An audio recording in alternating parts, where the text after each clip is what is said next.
So first things first, this is the first time we've done this with YouTube, so it would be very useful if a couple of you said, hey, yes, it's working and we can hear you and we can see you. So do that and then we'll know. And then Max will tell me. Max is back there working keys and buttons and making shit happen. Greetings from the Netherlands. De Kuder 30. I don't know how to say that. So hey everybody, look, this is fun for us. It's our YouTube presence has really changed. You know, we've been so I started with a cooking show. Let me just go back a little bit. I started with 90-second cooking segments on a local news channel here in San Diego. And if you don't know, I'm in San Diego. So that being said, it went from 90-second segments a couple times a week to a half-hour show every 2 weeks to a more regular show to a series on Discovery's Health Channel, and the past 6 years, Max? 7 years we've had an online presence, and literally in the past 3 months, it's like I don't know what the F happened, but people started to say, hey, this shit's kind of cool. And so, look, we never have wanted to be like everybody else. And I completely appreciate the BuzzFeed tasty model. Short videos, you mostly are just seeing from the top down. And while I like those, it's really not me. So we started doing an online thing about 7 years ago, and began with what was like a half-hour version. It was like a talk show combined with cooking. And then it went from like a half an hour to an hour, and holy shit, would even go as long as like an, hour and 15 minutes. It was crazy. And Max, who's back there, who is my oldest child, who suggested this whole online world in the first place all these years ago, said one day, I think our stuff's way too long, we need to revamp it. And I was like, wait, what? And he's like, no, short. So now we're at where you guys see it. And maybe we've hit our sweet spot. So it's not quite like the up, from the top BuzzFeed tasty thing. We're still giving you, I think, great information, great recipes, but there's a little personality with it and a little conversation.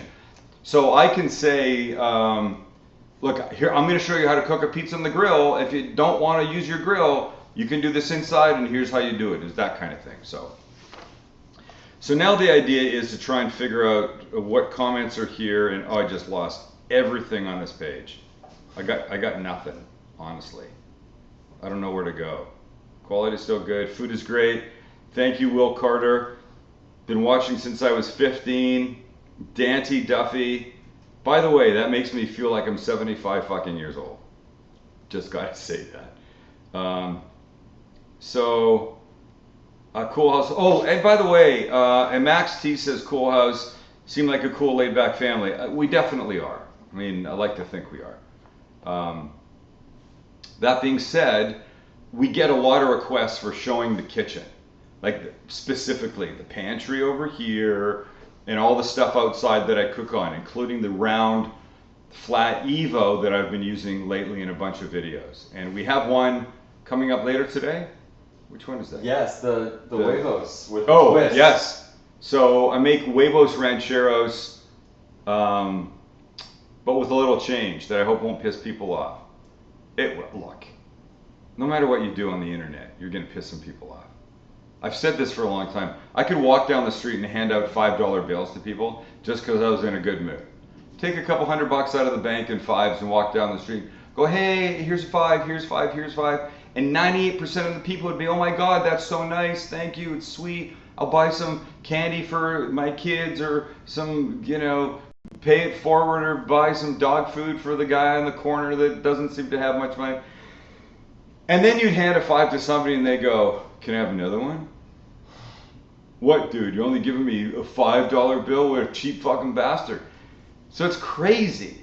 It's crazy. Oh, and let me get this. Oh, wait, we just got a super chat from Chemo. I don't know what a super chat is. And people they want their comment to shoot to the top and make sure you see it, they can basically send a little tip, I guess. But I can't see that. Well, I can read it to you. It said, "What are some great tips for a great tomahawk steak?" Oh, great tomahawk steak. Okay. Chemo. Wait, I got to do this first before I get to chemo. So talking about how, look, it's the internet. We all know haters, trolls, whatever you want to call them. Somebody wrote the other day, and I have no idea if the guy was kidding or not. I can only believe he was serious. He said, and I quote, "I hate it that he pretends to be Canadian." Boom. It's my Canadian passport. And by the way, I'm going to show you something that I hate to show people because this picture is completely... They made me take this picture without glasses. Canada is the worst country for passport pictures. You cannot smile. My wife, twice now, Kelly, has had passport applications sent back because there was a little bit of a smile. So I'm going to show you my picture that they make me take without my glasses. I fucking hate myself without glasses, but I'm going to show you. I got to sort of cover up the important information, I think. So Max, just take a look and tell me if this is showing properly. Do you see that that's me? It's a hologram, yes. You see that that's me? Yes. And it's right in this Canadian passport, right? In this. Came out of this. Why would I pretend to be Canadian? I mean, if I was going to pretend to be something, I'd pick something much cooler than Canada. British. I'd be British or an Aussie or a Kiwi. Love New Zealand.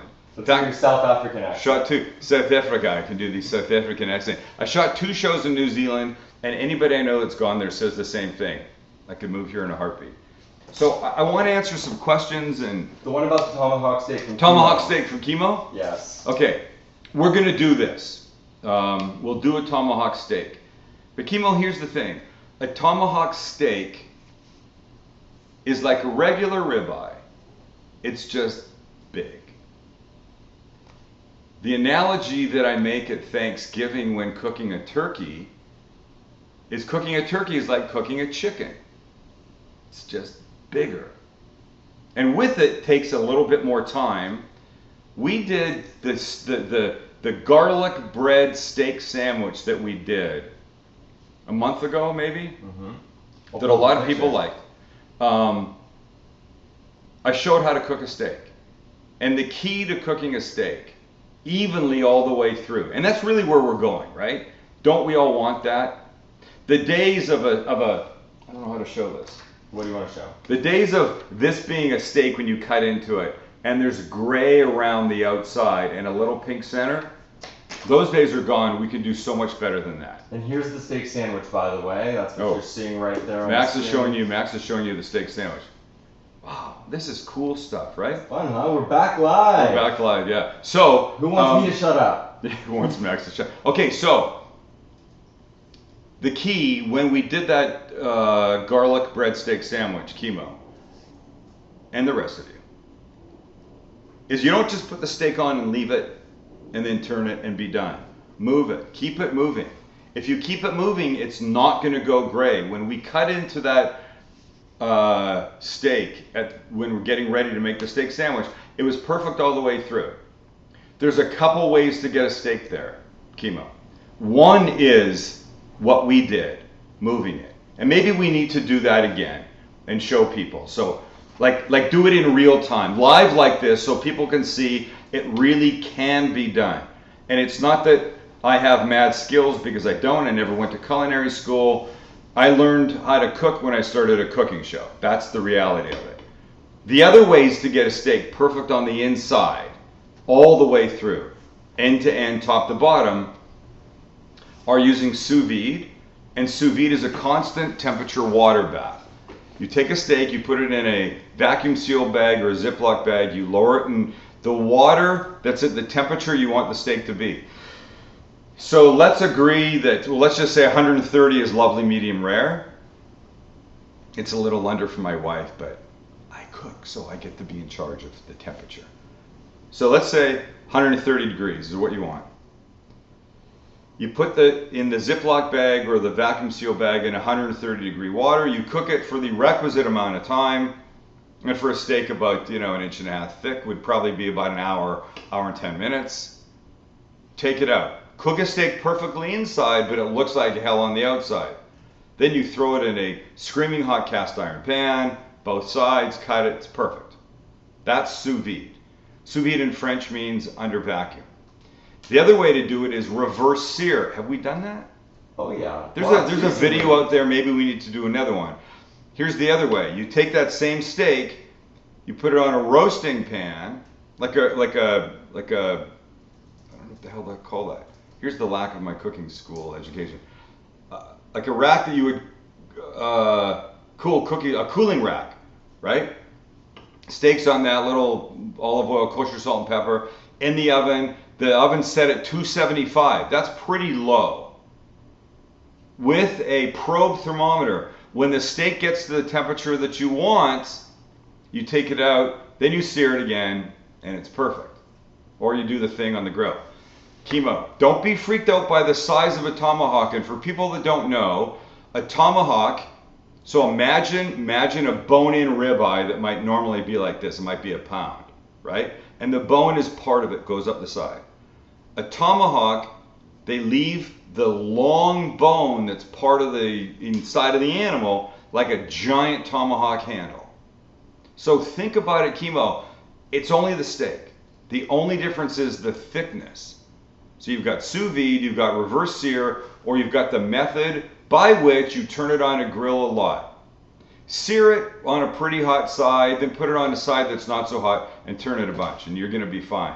But ladies and gentlemen, let me say you this. Buy yourselves a really good instant read thermometer. One that reads quickly. There's a company out there called Thermapen. They make one that reads in like 3 seconds. And now, compared to a thermometer that reads in 12 seconds, doesn't seem like a big deal. Except when you're cooking shit in the oven, when you open the oven, that extra 8 seconds you have it open for, all the heat escapes. Then your 450 degree oven can go down to 200 degrees like that, right? So, okay, more questions, Max? Yes, I just want to give a couple shout outs to people out there. We got somebody They can hear you, right? Carrie Parrish in Cold, Ontario. I'm from Canada. I said that. I lived in Toronto for the coldest year and a half of my life. First at Dufferin and St. Clair, right in the heart of Little Italy, the Italian neighborhood in Toronto. And I'm Jewish. I'm not Italian. And I would go in a store and I would ask for something. And because I have dark hair, they'd speak to me in Italian. And when I would answer back in English, they'd be like, "Oh, the Italian boy doesn't speak English, doesn't speak Italian." Like, I'm not Italian, give me a break. And then I moved out to Scarborough in a big apartment. Now tell Haraz everything you know about Algeria, because that's where he's from. Oh, Haraz. So I have been in Algeria, let me think how many times. Okay, no times. But I'd love to go. I'm fascinated. We love to travel. Here's the funny thing. I came to life in food because of a failed attempt at a travel show. And the failed attempt never literally even got off the ground. I hated what I did. I was a biotech guy. I quit my job as in biotech here in San Diego. I wanted to start a travel show based on a trip I'd taken to Tokyo. And I went to Tokyo with my brother-in-law. He went on business. I went for my 40th birthday to myself. Came back, told people that during the day in Tokyo, I was kind of wandering around by my own, going to restaurants, taking the subway, going to stores. It was fantastic. And a lot of my friends were like, I don't know, man. I don't really want to just hang out in a city like that. You can't read the language. You can't speak. You can't understand it. You can't read the signs. You don't know what you're ordering in restaurants. But for me, that was really fun. And I thought, what if I started a travel show that encouraged people to get out of their comfort zone and do something they couldn't do? Go to a place they didn't think they could do. Tokyo, Hong Kong, I don't know, Taiwan, wherever. So I quit my job. I pulled together a little crew. We're getting ready to go shoot some demo footage in Tokyo and Hong Kong, and 9/11 happens. And I've told this story 1,000 times, and every time I tell it, I say the same thing. That day, thousands of people's lives were changed much more significantly than mine. But in the days following 9/11, I couldn't go back to the biotech company. Nobody was buying a travel show. especially from a guy that had barely ever traveled and never been on television, and that was me. I mean, I say I don't know what I was thinking, but I do know what I was thinking. I just wanted to be happy. So I sat there on the couch that you can't see, but you will see in an upcoming video, and I was just watching TV. I had no job. My wife would go to work. She'd look at me and she'd go, "What are you going to do now?" And I go, "I don't know." And I came across a local morning news program here in San Diego with the worst cooking segment I've ever seen. The chef was in chef whites. He had the big chef hat. It was so boring. The chef could easily kick my ass all over a kitchen. But it was boring. It was television. Television's about entertainment. And I went, somebody should do that better. And then I went, holy shit, I could do that better. So my wife came home that day and I go, I've got it. She goes, you got what? I go, not a travel show. I'm going to do a cooking show. And she goes, oh my God, that's a great idea. Just one thing. I go, what? She goes, you can't cook.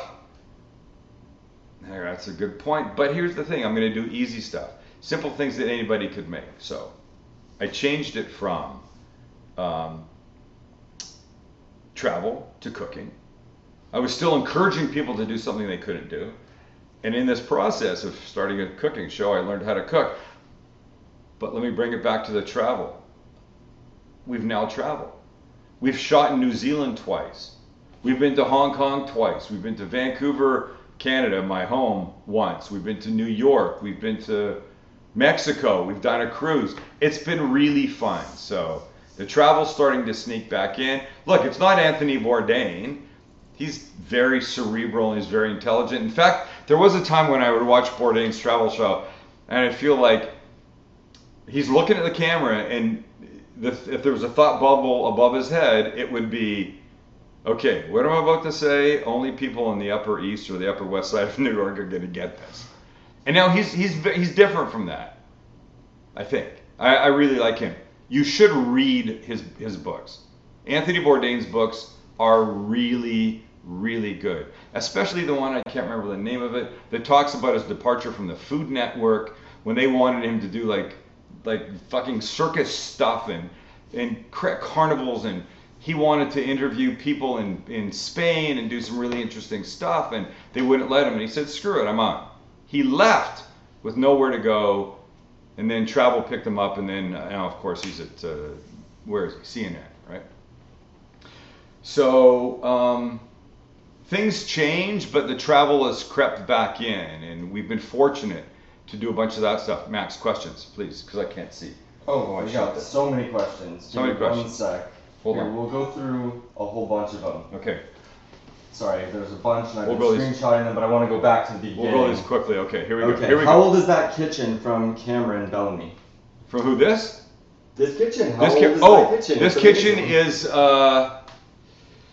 is 7 years old, I think. It used to end, well, you can't see, about 3 feet from where I am, and we remodeled it and we pushed out the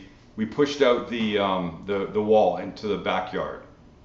And we've got some old TV show videos of us shooting back there when the backyard was like a bomb had gone off and it was just horrible and awful. Keep going. Okay, sous vide versus pan. Sous vide versus pan. Okay, so here's what I think the argument is. I don't think it's sous vide versus pan. I think it's, if you're going for the guaranteed perfection, perfectly cooked end to end, top to bottom of sous vide, the question should be sous vide versus reverse sear. And in that situation, reverse sear wins, and you don't have to buy a $200 piece of sous vide equipment. Though you can do something called cooler sous vide that I suggested a while ago to Max, and Max goes, wow, isn't sous vide done? Who gives a shit about that? So just let me know if you would like to see a version of sous vide cooking your food perfectly, but without having to buy a $200 piece of equipment. Let me know. If you get enough people saying that, we'll shoot that video for you. So reverse sear, I don't know who asked that. Who asked that? That was Nick Pat. Nick, that's the one. Oh no, that was Nick asked the sous vide versus pan. Okay, so sous vide versus pan. Here's the deal. Sous vide cooks it perfectly all the way through, but it's in a bag and you're not developing flavor. Reverse sear cooks it in a low temperature oven. It's still roasting it, even at a low temperature, and that's developing flavor, and you want the extra developed flavor on your side. Next question, please. Which cuisine do you prefer, Italian, Indian, or Asian? Asian. Italian, Indian, or Asian. Definitely Asian. No question, Asian. Look, I'm from Vancouver, Canada, and just read an article the other day that said some of the best Chinese food in the world, not North America. The world is in Vancouver, and that's because prior to 1997, when Hong Kong went from the Brits and was given back to China, people thought that that handoff would be miserable for people living in Hong Kong, and a lot of amazing chefs fled Hong Kong. And it's natural when you're leaving your country and going someplace else, you go where your other people are. And Vancouver already had a really well-established Chinese population. Lots of big chefs, restaurateurs came to Vancouver, crazy good food in Vancouver. I will go to the worst, crappiest Chinese buffet in favor of going to almost any, Western food restaurant. I like it that much. Next. Okay, this is a funny question from Good. Matt Kinch. Yeah. And it's something we've been getting a lot because we're getting a lot of new subscribers and people are here and seeing what we're doing. So you got a voice for radio and a face for television. What do you do for a living? Oh, that's so funny. I do this for a living. You know what? I don't know where you're from, but in San Diego, I'm on the radio every Friday on a morning show here talking food. Of course, you can't see it. Wow, that's like the nicest compliment I've ever gotten. Right? My God. Get that person's number. I'm going to call them every morning and have them saying nice things to me. I do this for a living, but what you see, I think the stuff that people see, YouTube, the TV show and stuff like that is a little piece. Max and I do a lot of corporate stuff. And when I say corporate stuff, I don't mean private corporate stuff. I mean things that we do, Bumblebee Tuna, Chosen Foods, Bed Bath & Beyond, stuff like that. Shoot videos for their websites. Look, content seems to be everything these days. And we like the work we do. And fortunately, other people like the work that we do. So we've been able to do a whole bunch of that stuff. Yeah. How long should you be keeping eggs in the pan before they get too fluffy? That's from Zeus. Thank you, Zeus.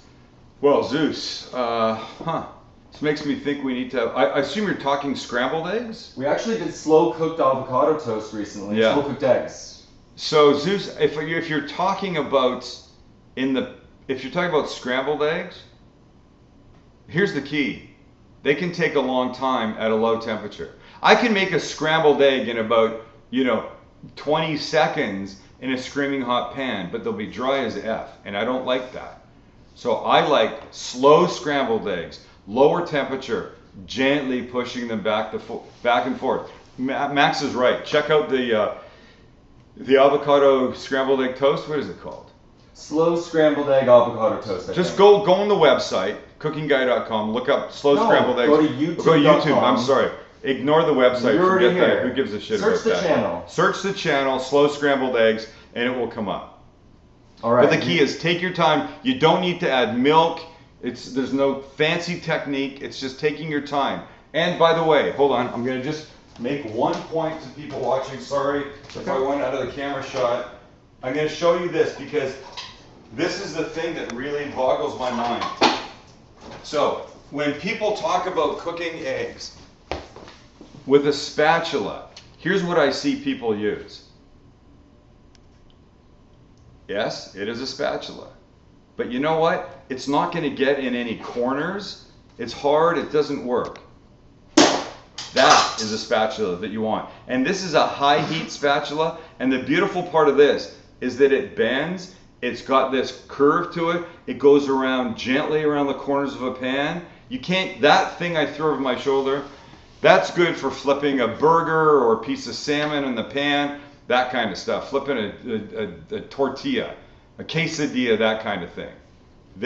Get one of these. And don't buy one of these unless you buy a high heat one. And what that means is if you're stirring something and you leave it sitting in the pan for a second, you won't come back and find all this melted down in a little pool, thereby destroying your food. Next. I'm loving this. Here's one that I want to know. Yeah. In-N-Out versus Shake Shack versus Five Guys. Okay, In-N-Out, Shake Shack, Five Guys. Look, I'm a California guy now, and I will always have an allegiance to In-N-Out. That being said, I don't think you can beat the beef, the quality of the beef in a Shake Shack burger. I just love it. You bite into In-N-Out, it tastes great, but it tastes like In-N-Out. You bite into Shake Shack, you get like extreme, really delicious beefiness. That's just my opinion. And I do like that one. What's that called? The Shack Stack at In-N-Out. It's a burger. No, it's Shake Shack. The Shack Stack? Shack Stack. At Shake Shack. At Shake Shack. Sorry, not at In-N-Out. It's all confusing. It's a burger with a deep fried portobello mushroom on top. Oh shit. It's really good. And they're crinkle cut fries with the cheese sauce and that little stick. Yeah, I love that. Here's a question. Somebody wants to know who does all the cleaning in the kitchen? I do all, even when we would shoot the TV show, I do all the cooking, I do all the cleaning, I do all the setup. I don't have anybody here. I mean, occasionally I've had, an assistant or two here and stuff, then they've jumped in. But that's been like hundreds and hundreds of shows. It's been, maybe on two hands. I say this all the time. If you're going to cook, you got to clean. It's like a surgeon, right? I love to cut. I love to fix people, but I can't stand sewing up. Dude, that's part of the job. You're going to cook an egg in a pan. There's going to be a pan to be cleaned. Get your head around it. That being said, clean as you go. Don't wait for everything to be cleaned at the end. If you saw some mushrooms, saute some mushrooms in a pan, and then you're cooking a steak and something else, clean that pan while you're waiting for the steak to cook. Better yet, saute mushrooms or the onions in a pan, then take them out and cook the steak in that pan, then you'll get the residual flavor of that. Next. Okay, here's a question we need to address because we get this comment about 70 times a day on the YouTube channel. Yeah. Why are you always rude to your cameraman? I noticed it like 5 times. Okay, here's the deal. People ask this all the time, why am I rude to Max? So, if you just joined and you didn't hear this, Max is my oldest of 3 sons. He shoots, he edits all my stuff.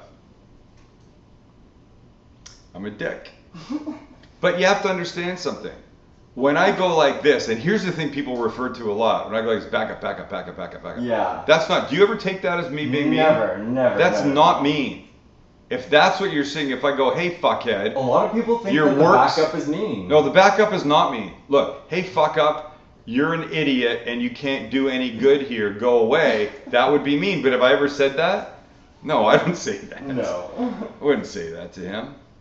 My other kids. No, I'm only kidding. I wouldn't say that to them. All right, here's a cool question from Jared Tom. Jared? Your pantry and fridge are pretty small. Do you go to the grocery store daily? Yes, I do. I mean, if I don't go daily, Jared, I'm at the grocery store 5 days a week. I have another fridge outside. It's not about size, the guy said. It's not about size. It's about how my brain works and how I shoot and I work. I've never been one of these people that goes to the supermarket Sunday morning, buys the week's worth of stuff and comes home and then makes, like enchiladas to put in the fridge for the next couple nights and a bunch of tuna salad for lunches and stuff like that. Come here, baby. Oh, look who it is. It's summer. By the way, the chicken enchiladas are on my website. White chicken enchiladas. And I have a black friend who'd go, dude, why they gotta be white? Just because they are. When I say white chicken enchiladas, I mean there's not a red sauce to them. It's cream, it's Monterey Jack cheese, and they're absolutely delicious, and you should make them, and they're really simple. And they start with a deli roasted chicken, which, by the way, we could do, like 3 months worth of videos on what to do with a deli roasted chicken. Oh my God, yeah. So, question. Okay. I'm just looking at this. Is a comment from Dylan Chapman that I wanted to relay because it's really cool. I'm in culinary school because of Sam and uses recipes daily. He's an inspiration to me. Please let the man know. Dylan? Yeah, yes. Dylan Chapman, yes. Dylan Chapman, culinary school. Thanks, man. That's, you know what? Look, when I started this, my goal was, twofold. 1, I needed a job. But 2, and more importantly, like the travel show where I wanted to encourage people to do something they didn't think they could do. Cooking was that.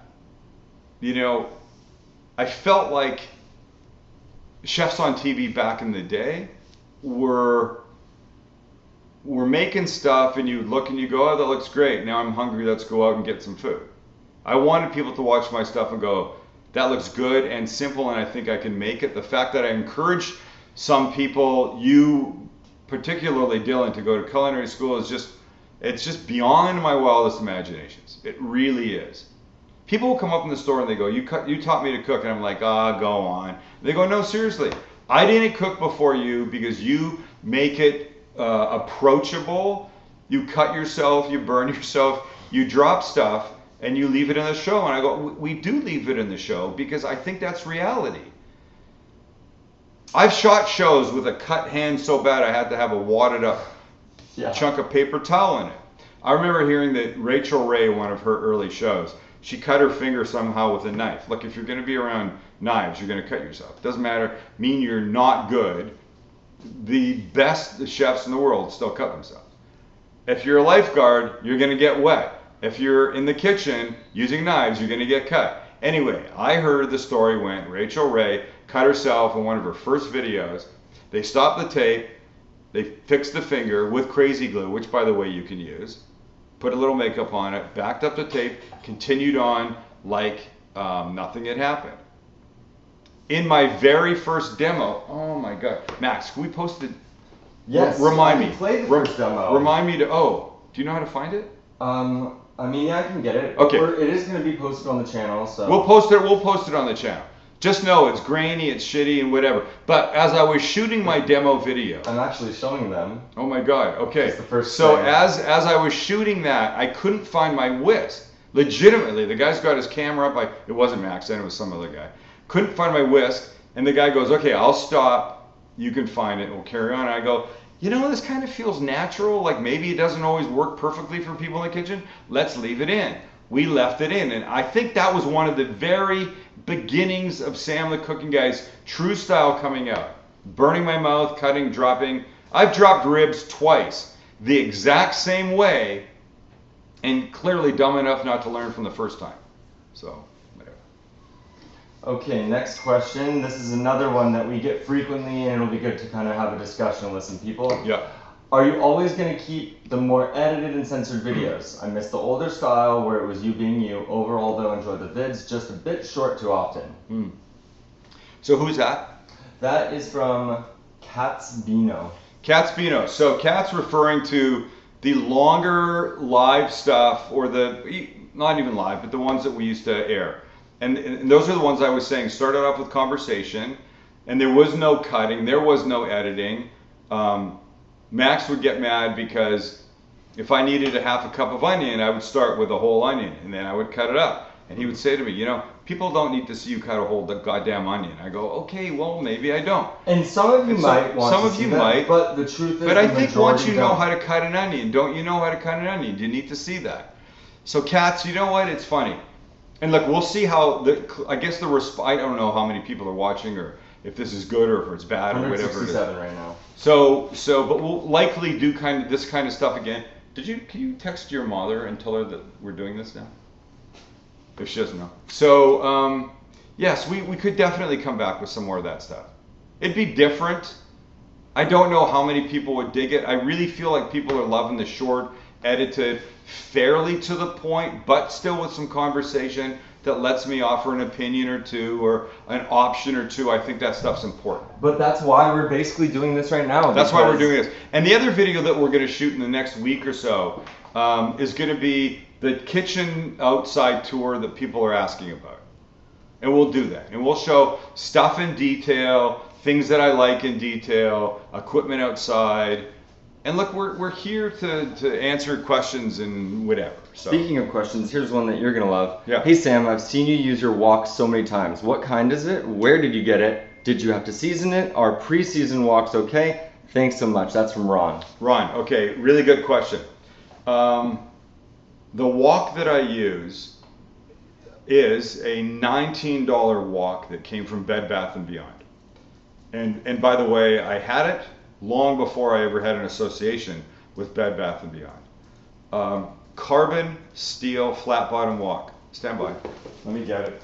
I know, I'm going out of the shot. This is probably not a good thing. I don't mind it. Okay. We're raw, we're live. Raw. Feels good to be back. Feels good to be back. Okay. And we're gonna do cook along stuff. You guys tell us what you want to do because we'll keep doing our condensed great recipe videos for you, and then we're gonna do this fun live stuff. So Okay, so here's a question. I've proposed the idea, I mean, just to Max and me, of something called a cook-along. We put out a list of ingredients. We go, okay, you can make cacio e pepe. It's the Italian pasta with cheese and pepper. Cacio e pepe, cheese and pepper. It's like 5 ingredients, really simple, super delicious. Would it be a good thing if we said, you know, like a week in advance, we're gonna make this live, have these 5 ingredients, and then you can make it along with us. And then you could ask questions as we go. Did he just say 2 minutes or 20 minutes? That kind of thing. My pan's on fire, what did I do? What should I do? You know, okay, call 911. All right, here's my wok. Carbon steel, flat bottom. Now look, I understand the concept of a round bottom wok. I also know that it's a pain in the ass. And it's a pain in the ass because it doesn't sit flat on your stove. You need a special ring for it. Or you need a special stove that an insert comes out and then it fits in a little groove. Not having that makes it difficult to use. So forget about that. Carbon steel it takes the heat really, really well. It does what it's supposed to do. I think this is a 12-inch pan. It's perfect. They make 14-inch. They make ones with helper handles. You don't need a helper handle. I've never had one any bigger than 12 inches. This is perfect. But it came silver inside. This is Ron I'm talking to, right? yes. It came silver inside, and yes, you have to season it.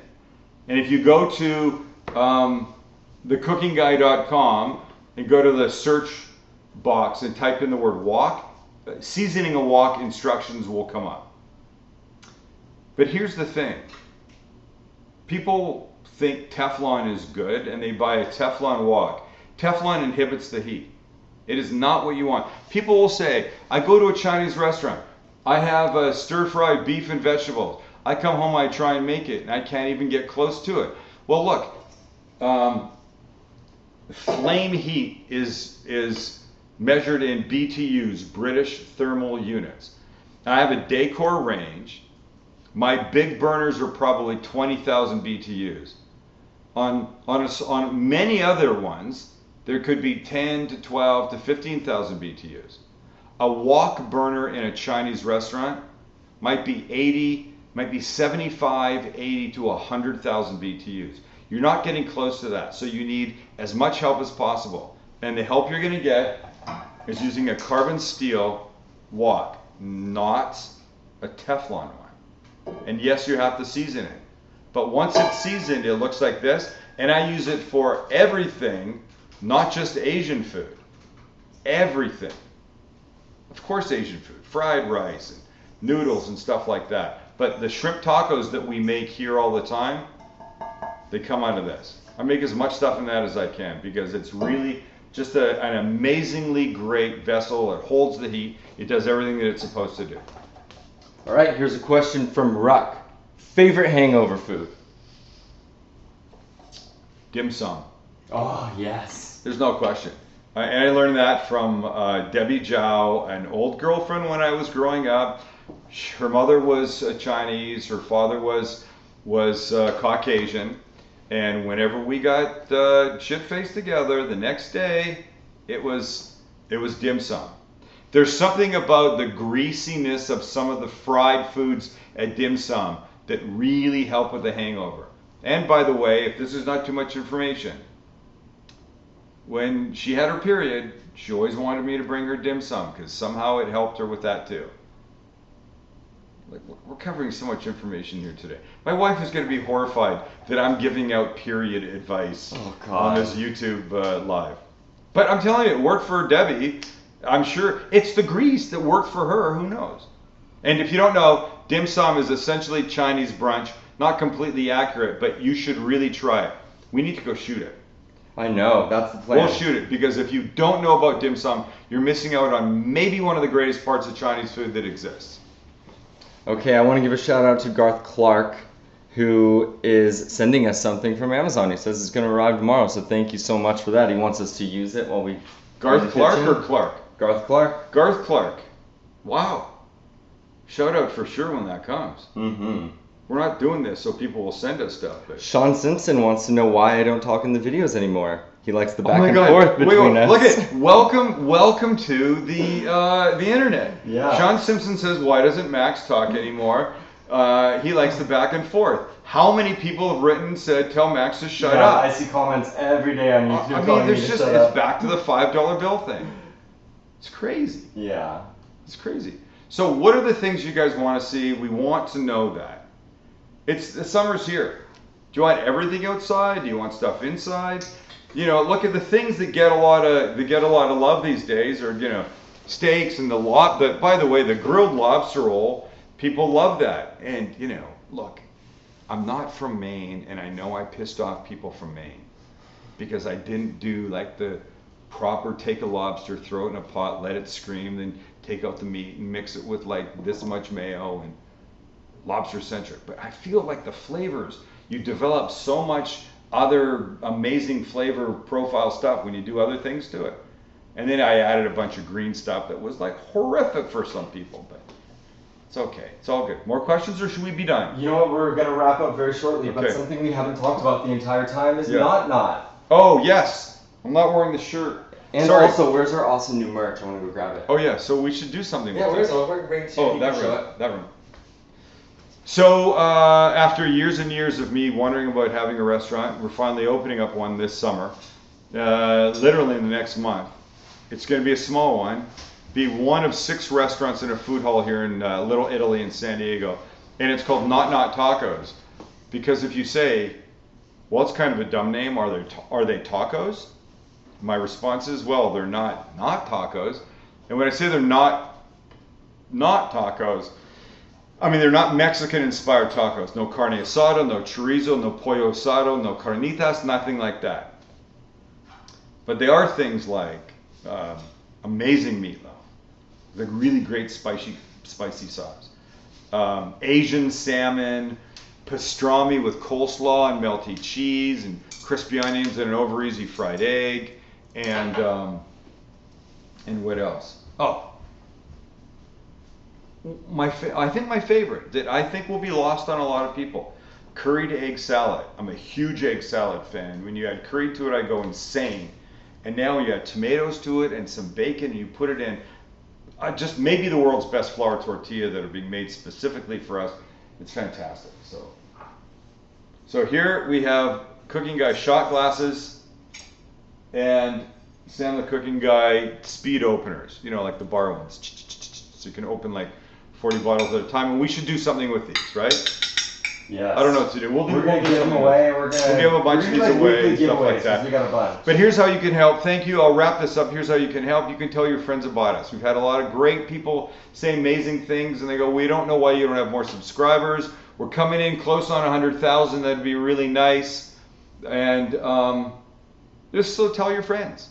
If there's things you want to see, tell us that. You can email at info@thecookingguy.com. You can leave comments on there. We try and answer as many comments as we can. And look, if you hate something, you hate something. You don't have to tell me you hate it. If you want to, go ahead. And for those who are here, watch, you guys are going to get a little taste of the episode that's about to post. So check this out. Here's just an image. I don't know if you want to tell them what it is. No, I don't want to say what it is. I want to keep that part secret. Boom. Delicious. It is delicious. No, you'll like that. Wait, you guys are gonna like this a lot. And I'm sure we'll like the lobster roll pissed off the purists. Yes. There will be some purists that won't like what I've done with this, but that's okay. But isn't that what cooking is? Some of the best stuff I've made is when I've gone to make this recipe with these specific ingredients, and one of them was missing. One of the important ones. It's not like I was missing black pepper and substituted white pepper. Which, by the way, that was a lie because I don't own white pepper. I think that's just a scam. I don't mind seeing flecks. In fact, seeing the black flecks make me happy. But you got 5 ingredients, you're missing this one. Some of the best food I've made is when I've had to punt and come up with something else. That's what cooking is. Look, in my 3rd cookbook, I wrote, cooking is like riding a bike. The more you do it, the better you get. The reality is everything is like that. Being an accountant, being a doctor, being a bus driver, being a teacher.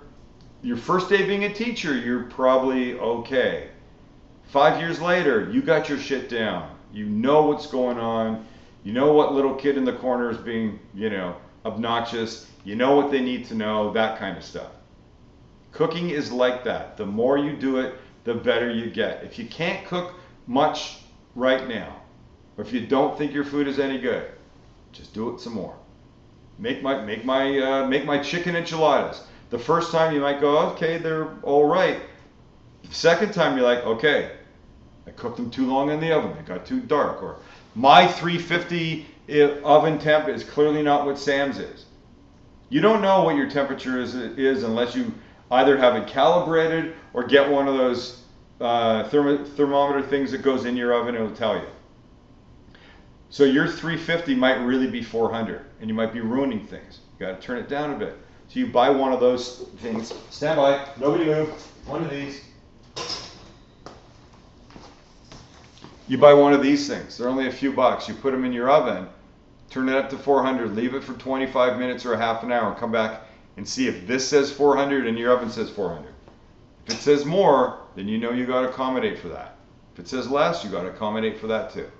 All right, ladies and gentlemen, this has been really fun. We've done this for 45 minutes. 54 minutes. I'm super happy. Oh, wait, we were pre-roll, so yeah, 45. Okay, 45 minutes. Yeah. 45 minutes. I'm super happy. I love doing this. I love what I do. I'm fortunate to be able to do what I do. So look, we got great stuff coming up, including the whole tour of the inside, the outside, and my favorite food things that I use or pieces of equipment along the way.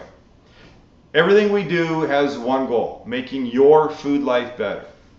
If you don't believe that, then you're the guy that got pissed because I handed you a $5 bill, and maybe you should be doing something else. Oh, and by the way, somebody chimed in the other day on the miso marinated flank steak and said, "Did anybody notice he said cut across the grain and then he didn't?" And I wrote back and said, "Dude, maybe you should clean your computer screen or something because I couldn't have made it more clear." I took my knife and went, "Look, the grain is running this way," and then I took my knife and I cut across the grain. It's a $5 guy. That's our expression for them now. A $5 guy. Guy that's miserable and unhappy with everything. Thanks for hanging out. Have a good rest of your week. Love that you guys are there. Thanks for supporting the show. Hit subscribe if you haven't. Tell your friends. And don't eat shitty food. It's that simple. Watch the video that's posting in the next hour. Oh yeah. New video coming up in an hour.